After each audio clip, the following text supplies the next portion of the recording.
এই মুহূর্তে সবথেকে বড় ব্রেকিং নিউজ, বড় ধাক্কা রাজ্য সরকারকে। ১৬০০ সুপার নিউমেরারির পোস্ট বাতিল করল হাইকোর্ট। যুদ্ধে ভারতের পাশে ঢাল হয়ে দাঁড়াবে রাশিয়া, মোদি পুতিনের বড় চুক্তি। এসআইআর না করতে দিলে রাজ্যে রাষ্ট্রপতি শাসন, অমিত শাহের চালাকি ধরে ফেলার দাবি মুখ্যমন্ত্রীর। মহিলাদের চিন্তা দূর, লক্ষ্মী ভাণ্ডার নিয়ে বিরাট ঘোষণা মুখ্যমন্ত্রীর। উচ্চ মাধ্যমিকে অতিরিক্ত ফি নিয়ে রাজ্য সরকারকে কটাক্ষ করলেন শুভেন্দু অধিকারী। প্রাক্তন এসএফআই নেত্রী গাইলেন মমতার উন্নয়নের পাঁচালী, তৃণমূলের প্রার্থী হবেন মহানায়ক ইমন। জাঁকিয়ে শীত দক্ষিণবঙ্গে, বাড়ছে কুয়াশার দাপট, কেমন থাকবে আগামীকালের আবহাওয়া? এতক্ষণ শুনলেন সংবাদ শিরোনাম, এবার আসছে বিস্তারিত খবরে।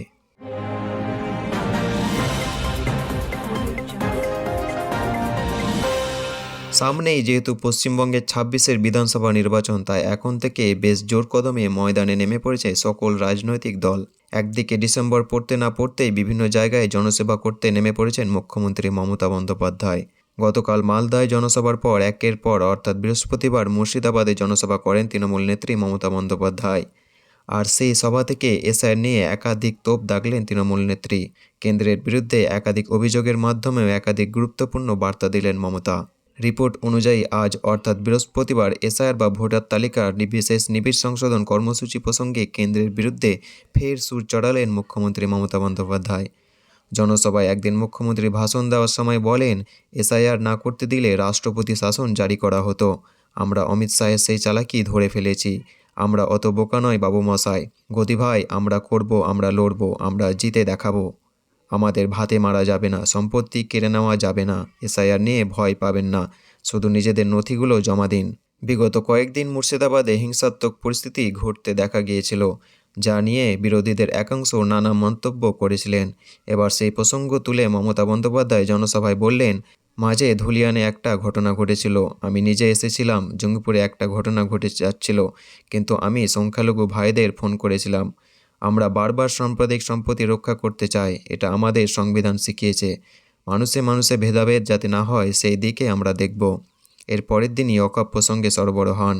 তিনি বলেন, গত কয়েকদিন ধরে কিছু দুষ্কৃতী গুজব ছড়াচ্ছে যে এরাজ্যে সরকার কালেক্টরের খতিয়ান নম্বর ১ ধর্মীয় স্থানগুলির মসজিদ কবরস্থান নথিভুক্ত করেছে। সম্পূর্ণ মিথ্যা কথা। অনেকে বিজেপির টাকা খেয়ে মিথ্যা প্রচার করে থাকে। মনে রাখবেন, এআই বেরিয়েছে, তা ব্যবহার করে ভুয়ো প্রচার চালানো হচ্ছে।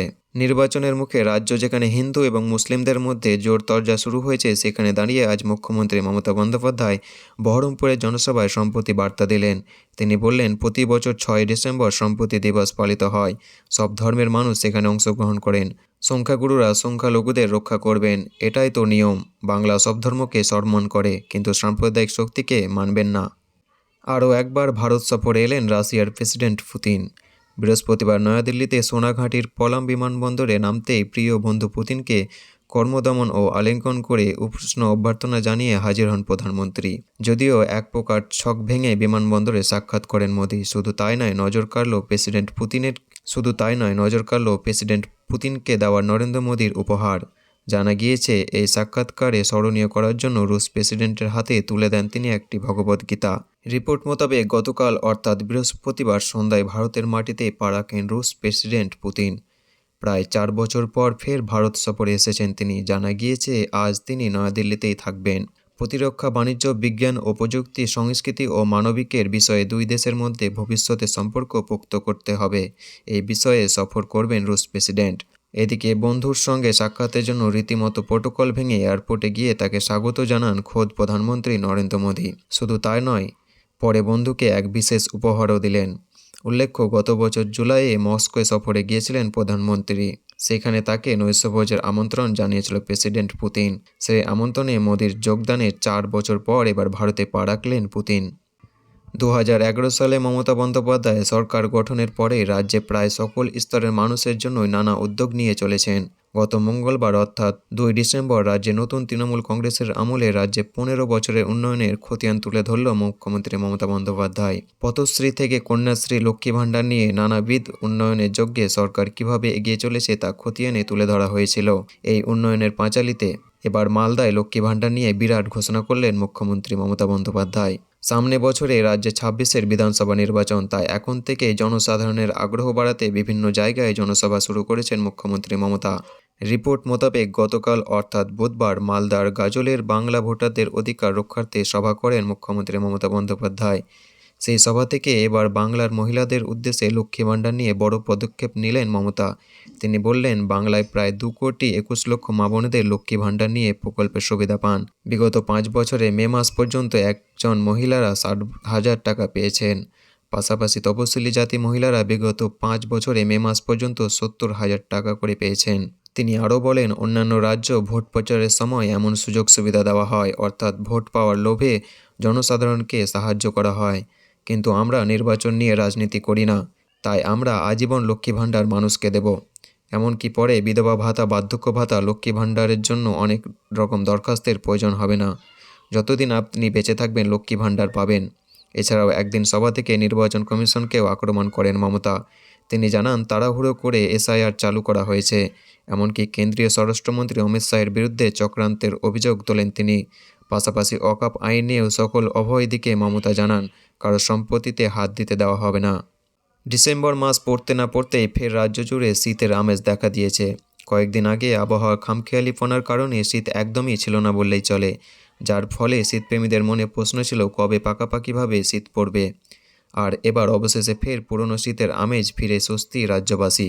আবহাওয়া অফিসের তরফ থেকে জানানো হয়েছে, এই মুহূর্তে ঘূর্ণিঝড় দেতোয়া উপকূল শক্তি হারিয়ে নিম্নচাপে পরিণত হয়েছে। বর্তমানে এটি দক্ষিণ পশ্চিম বঙ্গোপসাগর ও মধ্য বঙ্গোপসাগর উপকূল থেকে মাত্র 30 থেকে 35 কিলোমিটার দূরে অবস্থান করেছে।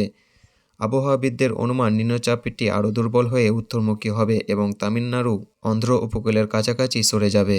যদিও এর কোনো প্রভাব বাংলায় না পড়লেও হাওয়া পরিবর্তনের ব্যাপক প্রভাবিত হয়েছে। শুক্রবার কলকাতা সহ দক্ষিণবঙ্গে একাধিক জেলা শুষ্ক এবং শীতল আবহাওয়া রিজিক থাকবে।